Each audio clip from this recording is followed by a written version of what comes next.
Hello दोस्तों, स्वागत है आपका गणितकार में। मैं अवनीश सर। फंक्शंस के पिछले लेक्चर में हम लोगों ने समझा कि डोमेन, कोडोमेन और रेंज क्या होता है।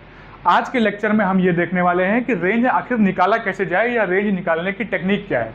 इसी सिलसिले में जब हम लोग आगे बढ़ते हैं तो मैं एक एग्जाम्पल आपको देना चाहूँगा। जहाँ पर हमने पिछला लेक्चर खत्म किया था वहीं से स्टार्ट करते हैं। देखिए, जैसे मान लीजिए कि ये कोई फंक्शन है F X is equal to X plus one upon X minus two. ठीक, अब इसका जब आपको डोमेन निकालना होगा तो आपने देखा था इसका डोमेन हो जाएगा r माइनस टू, क्योंकि टू ही एक ऐसी वैल्यू है x की जिसके लिए ये फंक्शन अनडिफाइंड है। ठीक, लेकिन अगर इसका रेंज निकालना होगा तब क्या होगा? इसका अगर रेंज निकालना होगा तब क्या होगा? तो अच्छा, एक बात और, जब हम इसका रेंज निकालेंगे तो हम किसी फॉर्मूले का यूज नहीं करेंगे। ठीक है, कोई भी हम इसमें ट्रिक का यूज नहीं करने वाले हैं। हम यहाँ पर ग्राफ का भी यूज नहीं करने वाले हैं। यहाँ पर हम रेंज निकालना हम यहाँ पर सीखेंगे एलजेब्रा की मदद से। किसकी मदद से? एलजेब्रा की मदद से। हम लोग देख चुके हैं, पहले हम लोगों ने क्या देखा था? हम लोगों ने डोमेन निकालना, डोमेन देखा क्या होता है, कोडोमेन देखा क्या होता है, रेंज देखा क्या होता है। आज हम देखेंगे कि रेंज निकाला कैसे जाए, रेंज कैसे फाइंड किया जाए, आज हम ये देखने वाले हैं। ठीक है, तो अब मैं आपको बताऊं इसी में। देखिए, हम जो मेथड अपनाने वाले हैं उसके लिए सीधे सीधे क्या तरीका होता है, सारे स्टेप्स देखिएगा। सबसे पहले क्या करेंगे हम? Take y is equal to F X. जो भी फंक्शन गिवन है उसको हम y के बराबर ले लेंगे। फिर हम क्या करेंगे? आइसोलेट x, दैट इज क्या? In terms of y, x को हम y के टर्म्स में लिख लेंगे और फंक्शन किस टर्म में गिवन है? y जो है वो x के टर्म्स में गिवन है। तीसरा फिर क्या करेंगे? Remove all values of y for which x is undefined. थोड़ा सा अच्छे से लिख दें, for which x is undefined. क्या कह रहे हैं? Remove all values of y for which x is undefined. Domain के लिए हम क्या करते थे? x की वो सारी वैल्यूज रिमूव कर देते थे जिसके लिए y अनडिफाइंड था। यहां पर हम y की वो वैल्यू सारी हटा देंगे जिसके लिए x अनडिफाइंड है।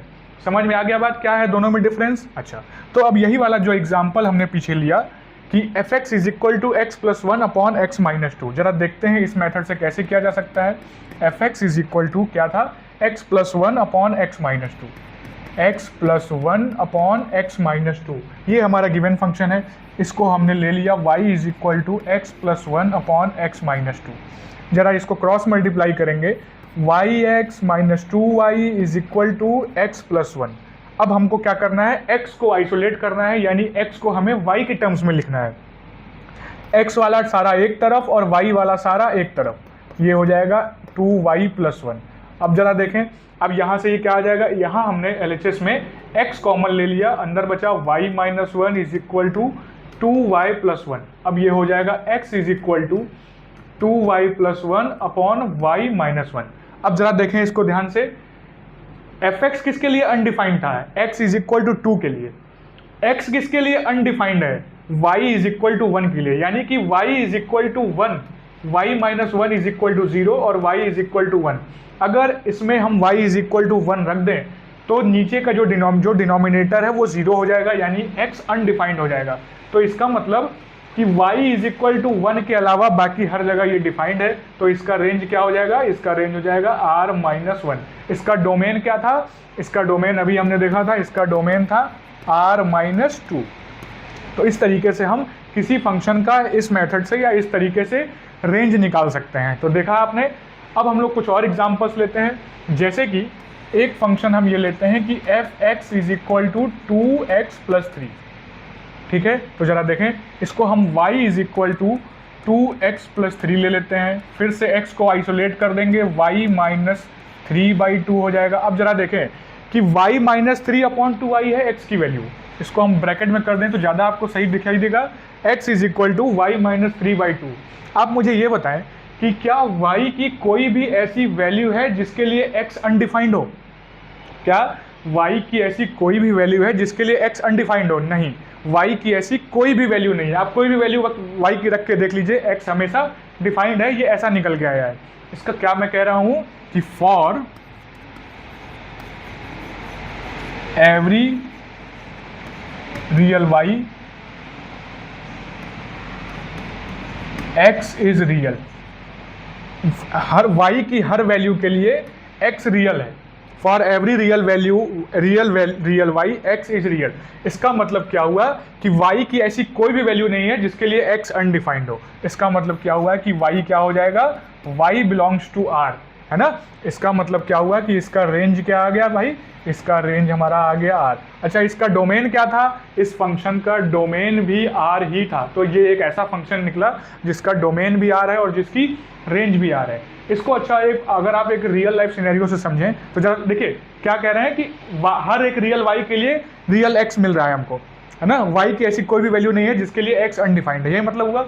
जरा देखें, मान लिया कि ये कोई बिल्डिंग है, ये हो गया ग्राउंड फ्लोर, ये हो गया फर्स्ट फ्लोर, ये हो गया सेकंड फ्लोर, ये हो गया थर्ड फ्लोर और ये हो गया फोर्थ फ्लोर। ठीक, अब मान लीजिए कि ये कोई इसमें लिफ्ट लगी हुई है। अब ये जो लिफ्ट है ये ग्राउंड फ्लोर पे भी जाएगी, फर्स्ट पे भी जाएगी, सेकंड पे भी जाएगी, थर्ड पे भी जाएगी, फोर्थ पे भी जाएगी। ठीक उसी तरह से ये, अब इस एग्जाम्पल को और इसको आप रिलेट करके समझ पा रहे हैं कि ये क्या कहना मैं चाह रहा हूँ कि y की हर रियल वैल्यू के लिए x की रियल वैल्यू हमको मिल रही है। उसी जैसे कि ये लिफ्ट जो है हर फ्लोर पर पहुंच रही है इस बिल्डिंग के। समझ में आ गया बात आप क्या कह रहे हैं? तो रेंज इसका निकल के आया R। ठीक, और अगर हम एग्जाम्पल लेना चाहें, जैसे कि मान लीजिए fx is equal to X square, F X is equal to X square. तो ऐसे तो आपको दिख रहा है कि भाई एक्स स्क्वायर सिर्फ पॉजिटिव वैल्यू देगा, लेकिन जो तरीका हम लोग अभी अपना रहे हैं उसके से क्या होगा, Y is equal to X square ले लेंगे तो x इज इक्वल टू आ जाएगा प्लस माइनस रूट वाई। अब आपको पता है कि स्क्वायर रूट के अंदर कभी भी नेगेटिव नहीं हो सकता, हमेशा नॉन नेगेटिव नंबर होंगे। तो यानी कि y greater than or equal to 0। इसका मतलब क्या हुआ, इसका मतलब हुआ कि रेंज क्या हो जाएगा इसका, 0 से इन्फिनिटी। समझ गए बात आप? और एग्जांपल्स अगर हम देखें छोटे छोटे एग्जांपल अभी लेके अभी थोड़ा सा और अच्छे एग्जांपल्स हम लोग डिस्कस करेंगे। F X is equal to, और हम क्या ले सकते हैं, हमने ले लिया एक्स स्क्वायर। अब मान लीजिए हाँ, एक एग्जाम्पल हम ये ले लें कि एक्स स्क्वायर प्लस 9, क्या ले लें, X square plus 9 F X हमने लिया। इसको हम अलग कर देते, ये F X is equal to X square plus 9। जरा देखें तो ये हो जाएगा Y is equal to X square plus 9।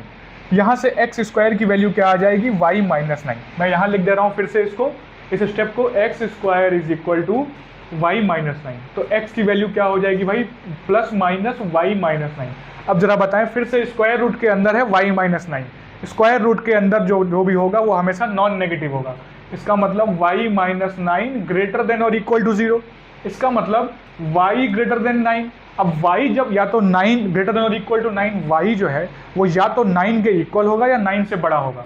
तो इसकी रेंज क्या निकल के आई, इसकी रेंज निकल के आई 9 से इन्फिनिटी। तो आप देख पा रहे हैं किस तरीके से हम लोग बार बार क्या कर रहे हैं, फंक्शन को y के बराबर ले रहे हैं, x को आइसोलेट कर दे रहे हैं, फिर y की वो वैल्यूज हटा दे रहे हैं जिसके लिए x अनडिफाइंड है। उसके अलावा बाकी जो कुछ भी बच रहा है वो हमारे रेंज का हिस्सा है ना। अब जरा एक बात और देखें, हम लोगों ने पिछली क्लास में इसी टाइप के क्वेश्चन को ऐसे भी निकाला था। ये लिखा है एक्स स्क्वायर प्लस 9।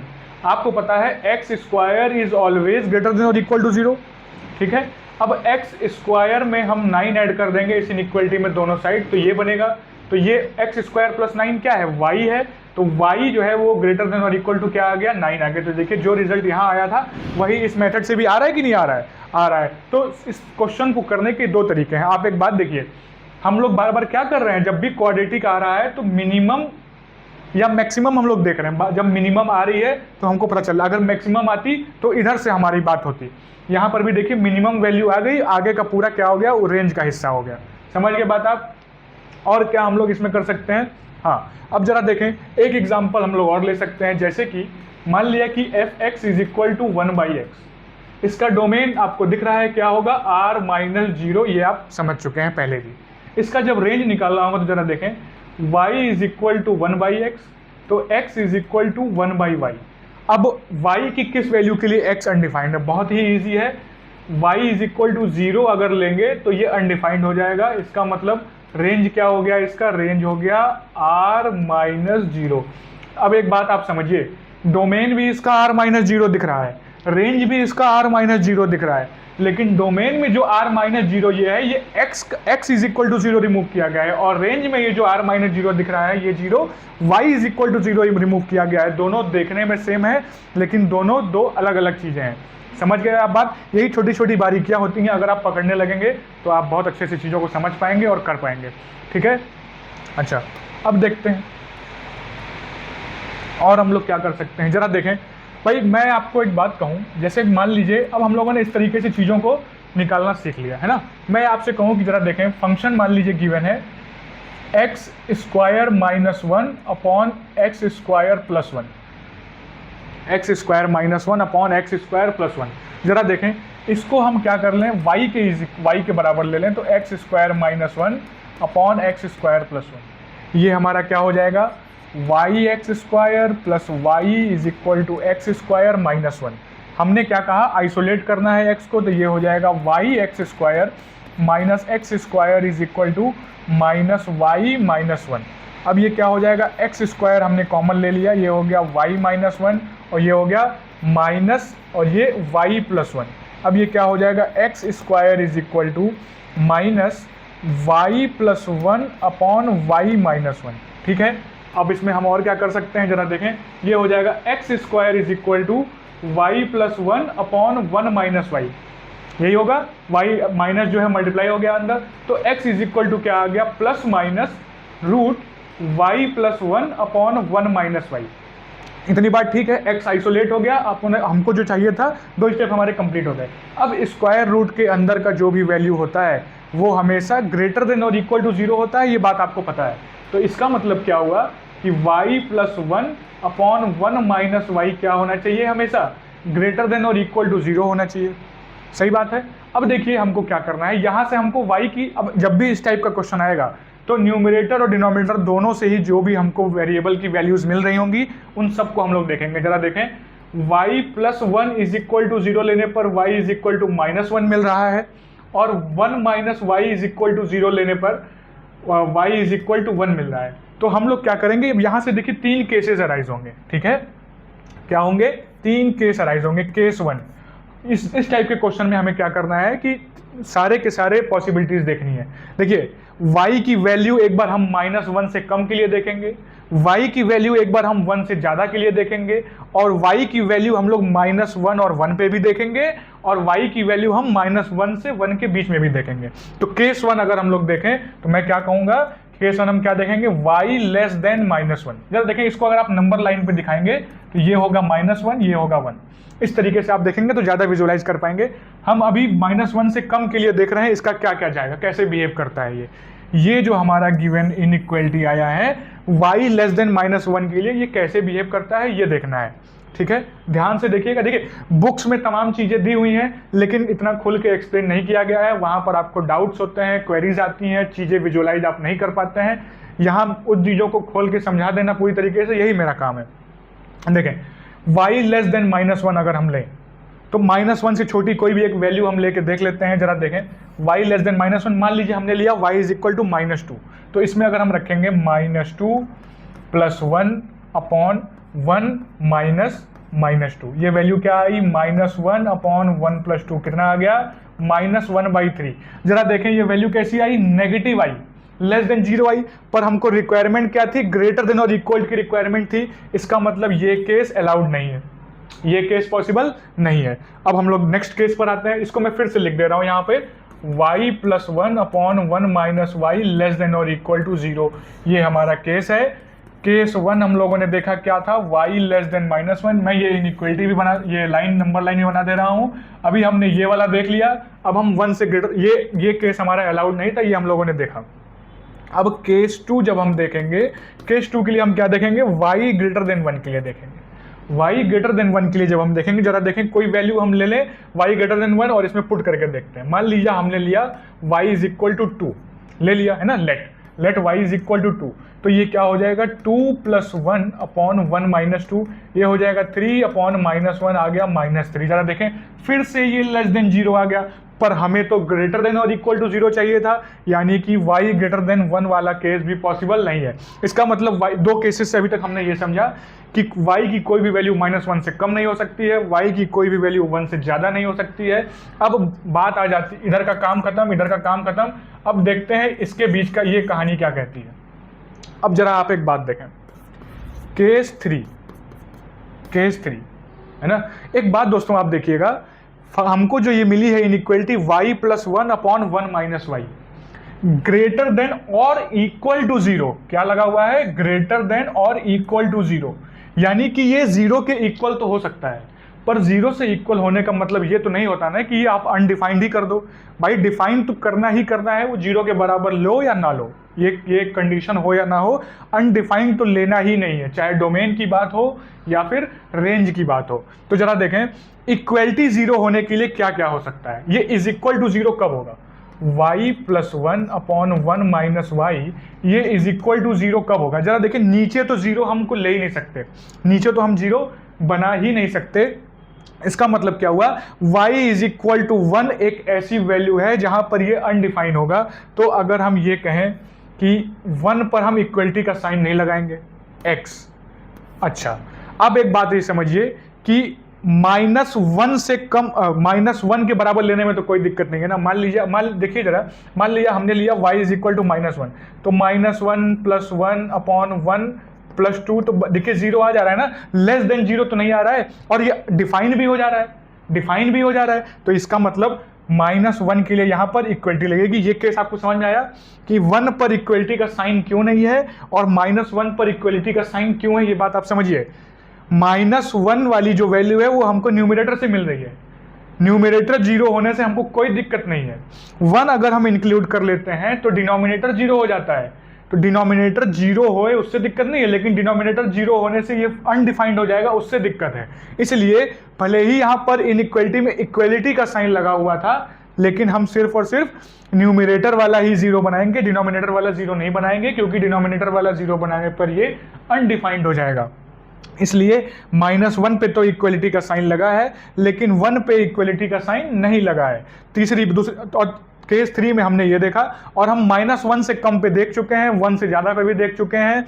-1 को हम इंक्लूड कर सकते हैं, 1 को इंक्लूड नहीं कर सकते, रह गई इनके बीच की वैल्यू। जरा देखते हैं -1 से 1 के बीच की वैल्यू लेने पर ये जो कंडीशन है ये सेटिस्फाई होती है या नहीं होती है। तो मान लिया हमने कि y इज इक्वल टू 0 ले लिया, -1 से 1 के बीच में y इज इक्वल टू 0 लाई करता है, हमने ले लिया y इज इक्वल टू 0। तो जरा देखें, अब इसमें हम अगर 0 रखें, 0 प्लस 1 अपॉन 1 माइनस 0, तो क्या हो जाएगा 1 अपॉन 1 इज इक्वल टू 1। देखिए भाई ग्रेटर देन 0 आ गया कि नहीं आ गया, और हमें चाहिए भी क्या था, greater than or equal to 0।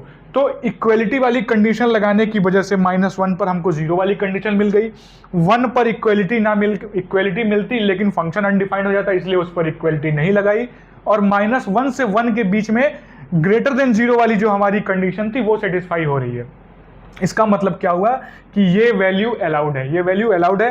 Case 1 not allowed, case 2 not allowed, case 3 allowed, और वो वैल्यू क्या हमको मिल रही है, -1 से 1। तो हमारा, सॉरी यहां y लिखना था, ये y लिखना था, मैंने x लिख दिया। ये y -1 से 1 के बीच की y की वैल्यू होगी। तो हमारा रेंज दोस्तों क्या निकल के आया, जरा देखें ध्यान से लिखिएगा, -1 से 1, -1 पे क्लोज इंटरवल और 1 पे ओपन इंटरवल। ये जो पूरा क्वेश्चन था इस तरीके से हुआ। जरा देखें, fx is equal to x square minus 1 upon X square plus 1, इसे हमने y के इक्वल लिया। y की वैल्यू क्या आ गई, इसको हमने y की इक्वल लिया, तो x की वैल्यू क्या बनी, x is equal to plus minus root y plus 1 upon 1 minus Y. अब रूट स्क्वायर रूट के अंदर होने की वजह से y plus 1 upon 1 minus Y greater than or equal to 0 होना चाहिए। अब यहां से मैंने एक आपको तरीका क्या बताया, न्यूमरेटर और डिनोमिनेटर दोनों से वेरिएबल की जो भी वैल्यूज मिल रही होंगी या रूट्स मिल रहे होंगे वो सारे हम निकाल लेंगे। वो कैसे निकाले जाते हैं, 0 के बराबर लेके। y plus 1 is equal to 0, तो y is equal to -1, 1 minus Y is equal to 0, तो y इज इक्वल टू 1। फिर हमने क्या देखा, हमने नंबर लाइन पर इस तरीके से देख लिया। अब हम 3 केसेस देखने वाले हैं। माइनस, भाई देखिए ये इसका साइन किस बात पर डिपेंड करेगा, देखिए ये हो क्यों रहा है, ये जो हम कर रहे थे ये हो क्यों रहा था, इसका साइन किस बात पर डिपेंड करेगा कि हम y की वैल्यू क्या ले रहे हैं। और y की वैल्यू जैसे y + 1 है तो y की वैल्यू और या अपॉन 1 - y है, तो ये पूरी बात जब हम देख रहे हैं तो y की वैल्यू पे ही तो डिपेंड कर रहा है। y के जो रूट्स आए हैं 1 और -1, वो y की वैल्यू उनसे कम है, उनसे ज्यादा है या उनके बीच में है, सारा इसका साइन क्या होगा, ग्रेटर देन 0 होगा या लेस देन 0 होगा, सारा उसी पे डिपेंड कर रहा है। इसीलिए हम वही केसेस भी डिस्कस कर रहे थे यहाँ पर। तो एक बार हमने क्या देखा, y लेस देन -1 देखा। y लेस देन -1 देखने पर हमें क्या मिल रहा है, इसकी वैल्यू लेस देन 0 मिल रही है, पर हमें तो ग्रेटर देन 0 चाहिए था, इसलिए ये केस सेटिस्फाई नहीं कर रहा है हमारी कंडीशन को। फिर हमने क्या देखा, केस 2 हमने देखा y ग्रेटर देन 1 के लिए। y ग्रेटर देन 1 पे भी वही हो रहा है कि इसकी वैल्यू जो ये जो आया इनइक्वालिटी जो आई है हमारी, ये लेस देन 0 आ रही है, इसलिए y ग्रेटर देन 1 पे भी नहीं हुआ। अच्छा, लेकिन हमको यहाँ पर greater than or equal to 0 मिला हुआ है, तो भाई इसकी वैल्यू 0 तो कहाँ पर होगी, -1 पे होगी, लेकिन 1 पे नहीं होगी, क्योंकि 1 पे अगर 0 होगी तो ये पूरा फंक्शन अनडिफाइंड हो जाएगा। तो -1 पर हमने इक्वलिटी लगाई है, 1 पर हमने इक्वलिटी नहीं लगाई है। लेस देन -1 के लिए हम देख चुके हैं केस 1, केस 2 में ग्रेटर देन 1 के लिए देख चुके हैं, केस 3 हम -1 से 1 के बीच में देख रहे हैं। जब हम ऐसा देख रहे हैं तो हमने क्या पाया कि -1 से 1 के बीच की कोई भी वैल्यू लेने पर हमें जो वैल्यू ये जो इनइक्वलिटी है ये ग्रेटर देन 0 मिल रही है, -1 लेने पर 0 मिल रही है और 1 लेने पर अनडिफाइंड हो जा रही है, इसलिए -1 से 1 की बीच की वैल्यू ली और -1 पर इक्वलिटी का भी साइन लगा है, जबकि 1 पर ऐसा नहीं लगा है। इस तरीके से हमने तीनों केसेस डिस्कस करके क्या देखा कि जो गिवन फंक्शन था उसकी रेंज क्या आई, -1 से 1 आई, है ना। और आप एक बात और देख सकते हैं, इसके अगर हम डोमेन देखते तो डोमेन इसका क्या होता है जरा देखें, x² -1 से कोई दिक्कत नहीं है, वो 0 होए ना होए कभी अनडिफाइंड होगा ही नहीं। और नीचे गिवन है x² + 1, नीचे x² प्लस गिवन है 2, यानी कि ये कभी 0 हो ही नहीं सकता। x² + 1 तो कभी 0 हो ही नहीं सकता, यानी डिनोमिनेटर कभी 0 होगा ही नहीं। तो इसका डोमेन पूरा का पूरा क्या आ गया, R आ गया। तो डोमेन इसका आया R और रेंज इसकी आई -1 से 1। समझ के बाद ये बहुत ही इंपॉर्टेंट बोर्ड के पॉइंट ऑफ व्यू से अच्छे एग्जाम्पल्स और अच्छे क्वेश्चंस में आता है। थोड़ा सा टेक्निकल है, बुक्स में बहुत अच्छे से नहीं दिया हुआ है, इसलिए आप ध्यान से समझिए और प्रैक्टिस करिए, ठीक है। अब हम लोग एक और क्वेश्चन इस तरीके का लेते हैं, देखें जरा, f(x) = x² अपॉन x² + 1। ये देखें भाई, अब जरा देखें इसका भी डोमेन क्या हो जाएगा, R हो जाएगा। सेम लॉजिक, ऊपर x² है कोई दिक्कत ही नहीं है, नीचे x² + 1 है, x² + 1 कभी 0 होएगा ही नहीं, यानी ये फंक्शन कहीं अनडिफाइंड होएगा ही नहीं, तो इसका डोमेन क्या हो गया, R हो गया। पर हमको निकालना है रेंज। हम लोग आज की क्लास किस बारे में है, रेंज निकालने के बारे में है। तो जरा देखें इसकी रेंज कैसे निकलेगी। फिर से वही चीज, y = x² अपॉन x² + 1 हमने ले लिया। फिर हम क्या देख रहे हैं, y(x² + y = x² हमने लिया। अब हमको x को आइसोलेट करना है, स्टेप 2 जो था, तो x वाला सारा टर्म हमने एक तरफ लिया और y वाला सारा टर्म हमने एक तरफ लिया। x² ये क्या आ गया, y - 1 अपॉन -y आ गया। तो x² = -y अपॉन y - 1 आ गया। तो x² = y अपॉन 1 - y आया। इतनी बात समझ गए आप। अब जरा देखें, अब x² = y अपॉन 1 - y आया है, तो x की वैल्यू क्या हो जाएगी, फिर से अगेन ±√y अपॉन 1 - y, ठीक है। अब स्क्वायर रूट के अंदर जो कुछ भी है वो क्या होना चाहिए, नॉन नेगेटिव होना चाहिए। तो y upon 1 - y should be greater than or equal to 0। अब यहां से फिर से देखिए, y = 0 एक रूट मिला और y = 1 एक रूट मिला। अगर नंबर लाइन पर हम इसको प्लेस करें तो 0 है 1 है, यानी कि हमको 3 केसेस फिर से देखने हैं।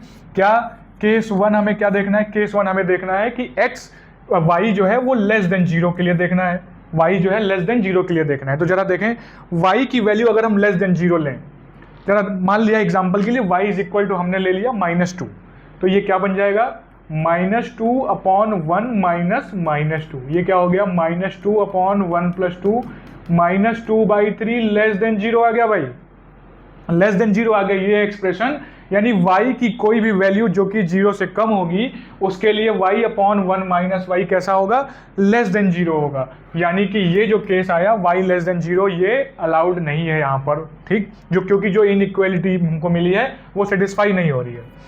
अब केस 2 अगर हम देखें, केस 2 हमको क्या देखना होगा, y ग्रेटर देन 1 के लिए देखना होगा।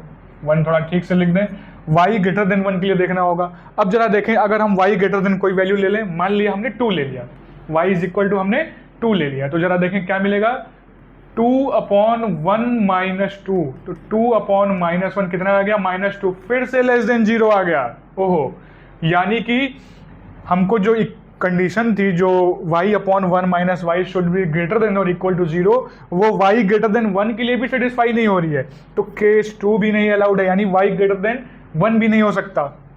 ठीक, अब हमको क्या देखना है, केस 3। केस 3 जरा देखें, मैं फिर से बना दे रहा हूं, ये था 0, ये था 1, इधर का गायब हो गया, इधर का गायब हो गया, अब इनके बीच का देखना है। और जो हमारी इनइक्वालिटी थी क्या थी, y upon 1 minus Y, y upon 1 minus Y should be greater than or equal to 0, ये थी। तो जरा देखें दोस्तों कि y की वैल्यू, ये जो एक्सप्रेशन आया इक्वलिटी होने की वजह से हमको 0 के लिए भी चेक करना है कि कहां पर ये पूरा 0 होगा। देखिए greater than or equal to 0, तो ग्रेटर देन 0 के लिए भी चेक करना है और इज इक्वल टू 0 के लिए भी चेक करना है। तो जरा देखें क्या 0 रखने पर ये जो y अपॉन 1 माइनस वाई है 0 हो जाएगा। देखें जरा, y इज इक्वल टू 0 अगर हम लें तो 0 अपॉन 1 माइनस 0 कितना हो जाएगा, 0 हो जाएगा। जी हाँ, 0 को हमें इनइक्वालिटी में इंक्लूड करना है। ठीक, अब 1 के लिए जरा देखते हैं, ये बताएं 1 अपॉन 1 माइनस 1 अपॉन 0, यानी कि y इज इक्वल टू 1 रखने पर ये क्या हो जाएगा, अनडिफाइंड हो जाएगा। तो y इज इक्वल टू 1 हम नहीं ले सकते, यानी कि 0 से 1 के बीच में देखना है और 0 के बराबर y की वैल्यू हो सकती है। ठीक है, अब जरा देखते हैं, जरा देखें, अब हमने मान लीजिए ले लिया कोई वैल्यू 0 से 1 के, हमने ले लिया y इज इक्वल टू 1/2। क्या ले लिया, y इज इक्वल टू 1/2। तो जरा देखें जो हमारा ये फंक्शन था, जो y अपॉन 1 माइनस वाई आया, 1/2 अपॉन 1 माइनस 1/2 कितना आ गया, 1/2 अपॉन 1/2 आया 1, जो कि ग्रेटर देन 0 होता है। और हमारी कंडीशन भी क्या थी, greater than or equal to 0 थी। तो जरा देखिए इक्वल टू 0 के लिए हमारी ये वाली कंडीशन सेटिस्फाई हो रही है, 1 पर इक्वलिटी का साइन नहीं लगाए क्योंकि वहां पर ये अनडिफाइंड हो जाएगा। और जो ग्रेटर देन 0 वाली कंडीशन थी वो 0 से 1 के बीच में सेटिस्फाई हो रही है, यानी कि ये जो हमारा इंटरवल आया ये इस कंडीशन को सेटिस्फाई कर रहा है। इसका मतलब जरा देखें, केस 1 नहीं पॉसिबल है, not allowed, case 2 not allowed, लेकिन केस 3 जो हमने देखा वो अलाउड है। वो क्या है, अलाउड है। तो इस तरीके से हमने क्या देखा कि y की वैल्यू सिर्फ और सिर्फ क्या हो सकती है, 0 से 1 हो सकती है, 0 पर क्लोज इंटरवल और 1 पर ओपन इंटरवल। इस तरीके से ये जो गिवन फंक्शन था इसका रेंज हम लोगों ने निकाल लिया। इस तरीके से दोस्तों हम लोग देख रहे हैं कि क्या क्या हम लोग कर सकते हैं, है ना। अच्छा, एक बात और, अब मान लीजिए, देखिए हम लोगों ने इस तरीके के बहुत अच्छे अच्छे क्वेश्चंस लगाए। अब और भी इसमें लॉजिक आते हैं, जैसे जैसे आप देखिए डोमेन रेंज की तुलना में निकालना आसान है, ठीक, लेकिन जब हम रेंज निकालते हैं तो कई बार क्वेश्चन के हिसाब से हमारा कॉन्सेप्ट, देखिए बेसिक कॉन्सेप्ट तो वही रहता है लेकिन निकालने के तरीके में चेंजेस आ सकते हैं, है ना। तो ऐसे ही बहुत सारे क्वेश्चंस हम लोग अलग अलग टाइप के डिस्कस करेंगे। जैसे कि मान लीजिए कि जैसे हमने कहा कि fx is equal to modulus x, fx is equal to modulus x, तो कभी आपने सोचा कि देखिए इसका ग्राफ क्या बनता था, इसका ग्राफ इस तरह से बनता था, इस तरह से बनता था, वी शेप में बन रहा था। कैसा बन रहा था, तो कभी आपने सोचा कि इसका ग्राफ वी शेप में ही क्यों बनता है, इसका डोमेन तो R है, इसका रेंज क्या है, कैसे है और क्या क्या निकाला जा सकता है। इन सभी बातों का अब आगे आने वाले लेक्चर्स में, देखिए अभी तो हम लोग 1-2 लेक्चर में इसी तरीके से अलग अलग टाइप के क्वेश्चंस को डिस्कस करेंगे। उसके बाद हम लोग ये देखेंगे कि स्पेशल जो बहुत सारे फंक्शंस हैं, जैसे कि modulus function, square root, logarithmic, exponential, greatest integer function, least integer function, इस तरीके के फंक्शंस का डोमेन और रेंज निकालना हम लोग सीखेंगे। आने वाले लेक्चर्स बहुत ही ज़्यादा इंटरेस्टिंग और एक्साइटिंग होने वाले हैं आपके लिए, और बोर्ड के पॉइंट ऑफ व्यू से भी और एग्जाम के पॉइंट ऑफ व्यू से भी बहुत ज़्यादा इंपॉर्टेंट और अच्छे होने वाले हैं। तो इसलिए आप जो है इन क्वेश्चंस की प्रैक्टिस करिएगा। मैं आपको अब देखिए, अब नेक्स्ट लेक्चर में हम लोग ये भी देखने वाले हैं कि fx is equal to root, मान लीजिए ये दिया हुआ है 9 minus x square, 9 minus x square. जरा देखें, अब इसमें स्क्वायर रूट के अंदर 9 माइनस एक्स स्क्वायर है। नेक्स्ट लेक्चर में हम लोग ये भी देखेंगे कि अगर इसको देखिए, हमको डोमेन नहीं निकालना है, रेंज निकालना है। रेंज निकालने के लिए अगर हम किसी फंक्शन में स्क्वायरिंग कर देते हैं तो जो रेंज एक्चुअल में आती है क्या वो सही होती है? अगर नहीं सही होती है तो हम ये देखेंगे कि ऐसा क्या कॉन्सेप्ट और लॉजिक है कि हमारा सही रेंज निकले। इस तरीके से मैं अब आज का लेक्चर हम लोग रैप अप करते हैं। आज की क्लास अगर आपको अच्छी लगी हो तो वीडियो को लाइक करें, चैनल को सब्सक्राइब करें, अपने दोस्तों को शेयर करें। जय हिंद, जय गणित।